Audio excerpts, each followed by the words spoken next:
Olá pessoal, que a graça e a paz do nosso Deus esteja com você, meu irmão, minha irmã, você que nos visita nas nossas páginas lá do Facebook ou então daqui do YouTube. Pedimos ao Senhor que esteja abençoando a sua vida e hoje nós vamos trabalhar mais um livro bíblico, né? Hoje nós estamos no segundo livro do conjunto de livros poéticos, dos livros poéticos, que é o livro dos Salmos. E aí vamos iniciar com os nossos alvos, né, de lição. Primeiro, entender o valor e a relevância dos salmos para a vida. Segundo, louvar a Deus com atitudes e palavras. E o terceiro, criar salmos de louvor a Deus e fazer aplicação pessoal ao meditar nos salmos, né? Então nós temos esses objetivos para para a nossa lição de hoje. A gente sabe que o livro dos Salmos é um livro, é o mais extenso da Bíblia, né? A coleção de hinos, de cânticos, de louvores, de lamentações também, de poesias que são expressas para glorificar a Deus e também serve de meditação para o povo de Deus nos dias de hoje, né? Bem, já imaginou um livro com 150 músicas que tivesse a ver com a história da sua nação e do relacionamento da nação com Deus? Como seria um livro desse a respeito do Brasil? Como seria um livro de cânticos que retratassem o nosso país? Nós vamos ver mais adiante a questão da divisão do livro, né, a questão do esboço do livro, e como eles têm a ver com a questão da história do povo, né? Quando a gente olha para essa questão desse livro, né, nós vamos perceber o quão importante ele era para a nação de Israel. Foi introduzido posteriormente no cânon bíblico, mas realmente ele servia, né, de pano de fundo para contar a história também do povo através desses cânticos, lembrar o povo através dos cânticos o que Deus estava fazendo com a nação. Bem, o autor, nós temos Davi, que escreveu uma boa parte dos Salmos, e também diversos autores, né? Por exemplo, a gente tem Salmo de Moisés, a gente tem alguns outros salmos já descritos na Bíblia, né? Logo no título já aparece, e outros são anônimos, né? A gente vai entender isso. Quando é que foram escritos esses salmos? Bem, o Salmo 70 foi escrito em 1430, e o último salmo a ser colocado na coleção, né, foi o Salmo 119, foi em 425 a.C. Né? Então, ao longo do tempo, iam se compondo esses salmos, e dependendo da fama, ou dependendo do apreço que as pessoas davam a esses textos, eles eram introduzidos nesse inário que ficou conhecido como livro dos Salmos, tá? Palavra-chave não poderia ser outra, né? Louvor. O local, a maioria dos salmos foram escritos em Jerusalém. E o versículo-chave para essa lição é o 150, versículo 6. Tudo que tem vida, louve o Senhor. Aleluia. Então, esse é um texto belíssimo, né? Do último salmo, versículo, na verdade, o último salmo e o último versículo, né? Marca muito bem o tema, né, desse livro, que é louvor a Deus, né? Bem, como eu estava falando para vocês, os Salmos eles são uma coleção poética inspiradora. Muito bem organizada, combina com o tema predominante de cada divisão combina o tema predominante de cada divisão dos livros, dos Salmos, com os livros do Pentateuco. Aí eu gostaria de mostrar aqui a vocês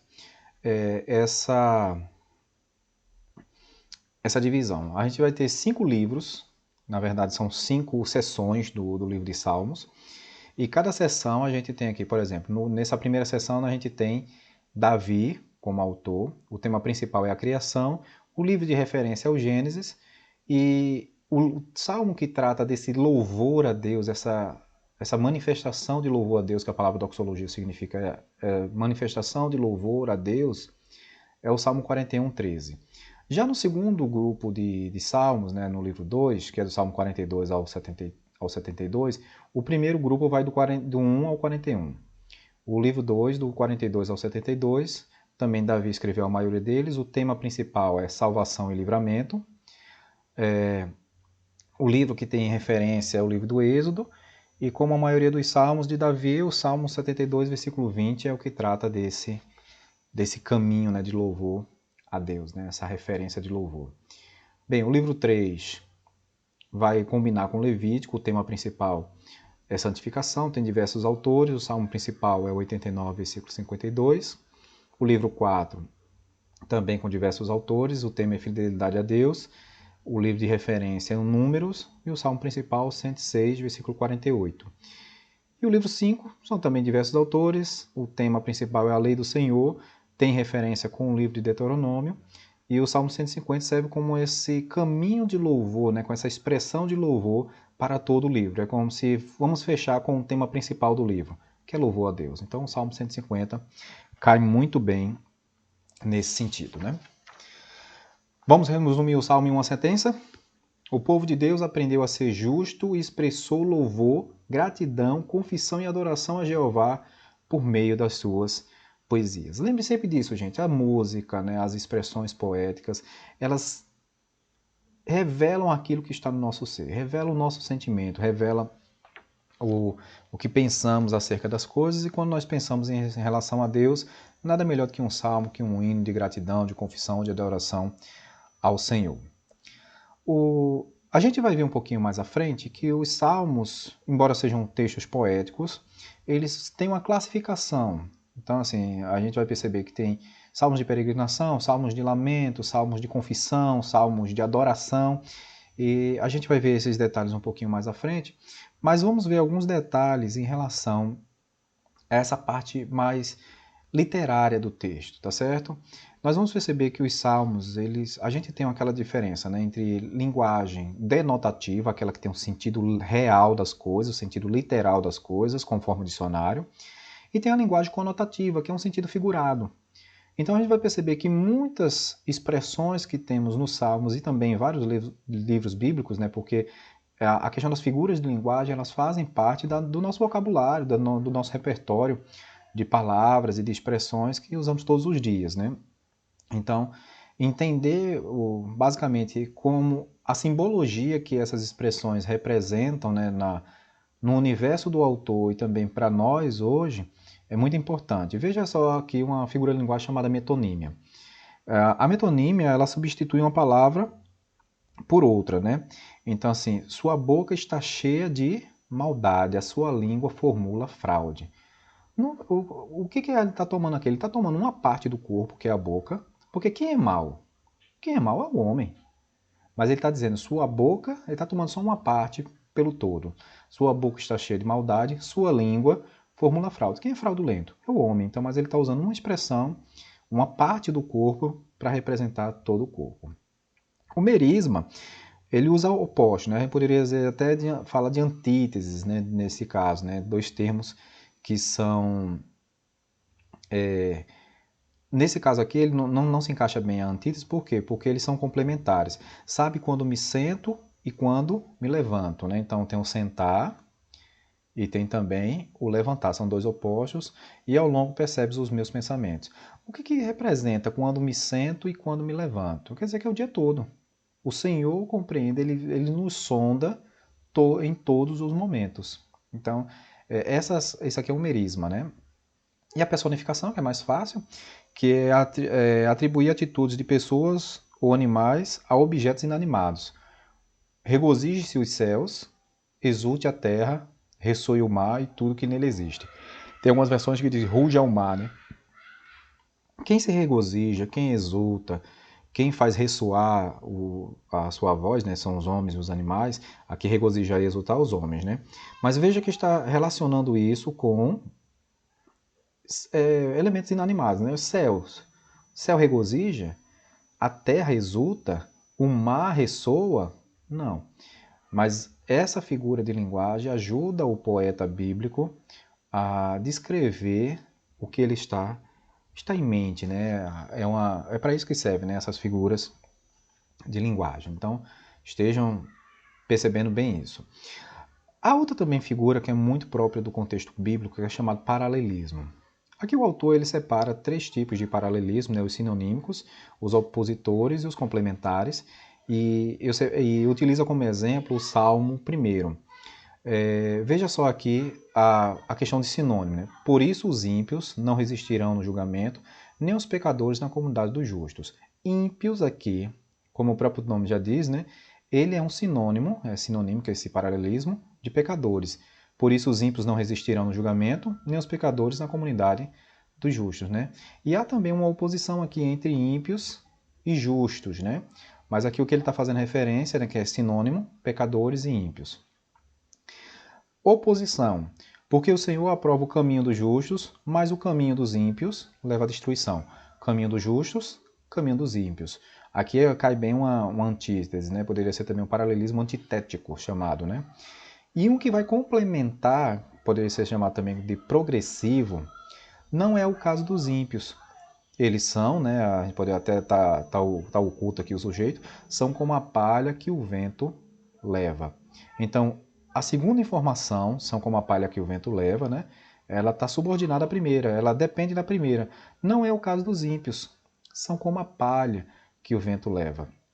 Então, perceba que esse segundo verso ele complementa o primeiro, né? A gente poderia chamar de progressivo ou complementar. Há também um paralelismo de quiasma e outros paralelismos que fazem uma inversão, o paralelismo quiasma ele vai fazendo uma gradação e inversão, né, da ordem dos elementos, né, do texto, mas aí fica para outro momento. Há um outro recurso também literário chamado acróstico, né? Eu acho que a gente já fez já fiz muitos acrósticos na infância, né? Por exemplo, a gente pega o nome de uma pessoa e cada letra representa uma palavra, uma frase que a gente quer iniciar em relação à pessoa. O Salmo 119, bem como também o livro de Lamentações de Jeremias, ele usa desse recurso do acróstico. Eu acho que você já percebeu no Salmo 119 que a cada 8 versos há um nomezinho acima desses versos. Começa lá Aleph, Bet, Gimel, Dalet, Re, Vav. Então, isso não são pessoas. Essas palavras que estão aí em cima de cada grupo de 8 versos do Salmo é uma letra do alfabeto hebraico. Aleph é a primeira, Bet é a segunda. Quando a gente traduz, a gente perde isso, mas veja como é que fica no hebraico, né? A gente sempre começa da direita para a esquerda, diferente do que a gente escreve aqui no Ocidente, né? Mas veja que a mesma letra do Salmo 119, né, começa todos os 8 versículos. E aqui a gente já tem o versículo 9, né, que é com Bet, vai começar sempre com a mesma letra, e são 8 versos.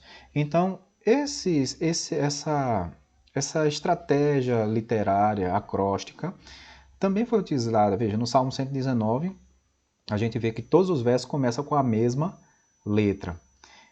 A cada 8 versos tem o início com a letra, né? Os primeiros 8 versos começam com Aleph, os seguintes, né, com Bet, aí com mais 8, Gimel, Dalet, e assim sucessivamente, até completar as 22 letras do alfabeto hebraico. Então, são 22 blocos de 8 versículos que vai formar esse acróstico, né, esse enorme acróstico do Salmo 119. Veja que curiosidade interessante, né? Bem, os salmos, eles também têm alguns deles, né, têm algumas marcas musicais, né, algumas anotações musicais. Veja o Salmo 4, por exemplo, ele diz ao mestre de cântico, ele vai de canto, né, ao regente, com instrumentos de corda. O Salmo 5 foi escrito para ser cantado e tocado, né, com flautas.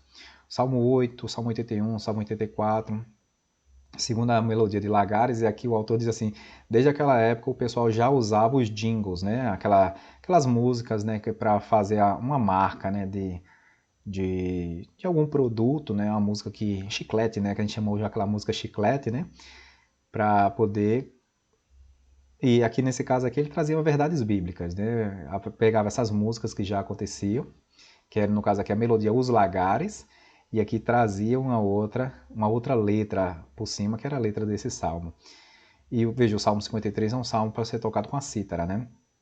Então é bem interessante essas marcações musicais, né? Talvez quem trabalhasse com isso aí até pudesse anotar as notas musicais que eram utilizadas na época, mas isso são documentos para a gente pesquisar e localizar, né? Isso é bem interessante para a gente fazer essa pesquisa, quem tiver interesse, né? Bem, a gente tem também a questão de uso de voz, né? A gente vê que no Salmo 46 diz para a voz soprano. Há também, na Bíblia, a menção de sopranos embaixo, e o autor brinca aqui com a gente, onde é que ficaram os tenores e contraltos, né? Mas pelo menos sopranos e baixos são mencionados na Bíblia. Não vai usar isso contra seus irmãos do coral não, viu? Assim, bíblico mesmo, só soprano e baixo. O restante é invenção do homem. Não use isso não, isso é brincadeira, isso aqui é somente essa menção. Essa menção a esses dois grupos vocais, né, esses dois timbres vocais. Há também salmos que tratam de liturgias, por exemplo, o Cântico para o dia de sábado, o Salmo 92. Cânticos de degraus, né, dos degraus, né, que é a de romagem, que são cânticos de degraus ou cântico de romagem. Que esses cânticos eles são usados para cantados, né, eram declamados, esses salmos eram declamados nas peregrinações das pessoas até Jerusalém. É um conjunto de 15 salmos que vai do 120 até o Salmo 134. São 15 salmos que são cânticos de romagem. Esses cânticos eles faziam muito parte das festas judaicas, viu, gente? Esses salmos eles eram entoados nas festas judaicas. Tem uns salmos, né, que tem a ver com contexto, e nós encontramos, né, nesse Salmo 3, 7, 18, 30, 34, 51, 54, 56, 57, 59, 60, 63 e 142, nós encontramos informações que contam a história de quando o salmo foi composto. Por exemplo, o Salmo 51 é um salmo de arrependimento de Davi por ter adulterado com Batseba, né? Então, a gente vai perceber que tem um contexto para a composição de determinado salmo. E aí, aprendeu algo sobre louvor? Sim. E como, né? Como a gente aprendeu, né, sobre louvor até esse momento. Não terminamos ainda, tá, gente? Para não deixar escapar, vamos ver aqui o principal, né? Quem é o alvo do louvor? Sempre é Deus. Quem que é esse adorador? Aquele que é de coração limpo, né? A pessoa que chama a gente pio, né? O pio ou a pessoa pia, né? É o piedoso. Qual o conteúdo? A pessoa e a obra de Deus. Qual o momento de louvar? Todos os momentos. Como louvar? Com toda a riqueza de instrumentos, com vozes e sons que forem santos e consagrados ao Senhor. Eu baixo às vezes aqui a vista aqui, gente, justamente para poder estar acompanhando as páginas do estudo, tá certo? Para a gente perceber já, para que eu possa perceber a sequência aqui, né? Já que eu estou gravando, então é um duplo trabalho, né? A gente vai vendo a sequência, vai gravando, vai tendo cuidado aqui também com a captação de voz, essas coisas, né?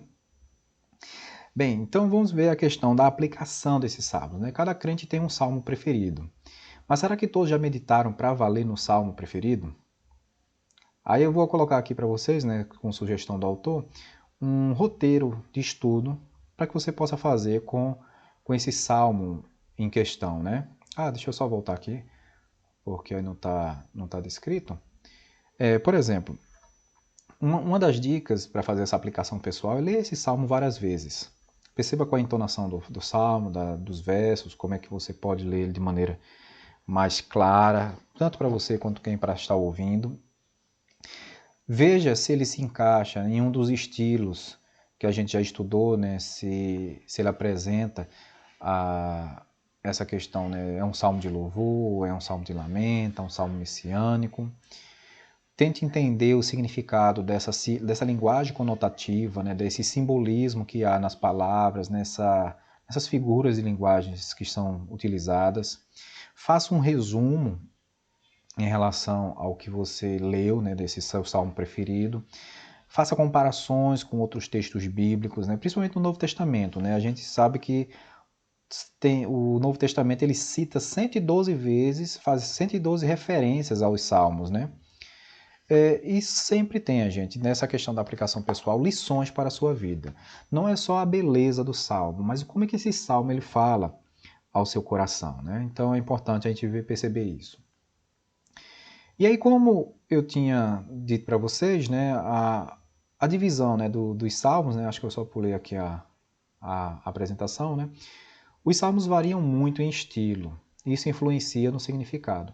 Sempre canções e poesia, mas com tônicas diferentes. Né? Todos os salmos eles são canções e poesias, mas qual é o tema, né, ou qual é a classificação desse salmo?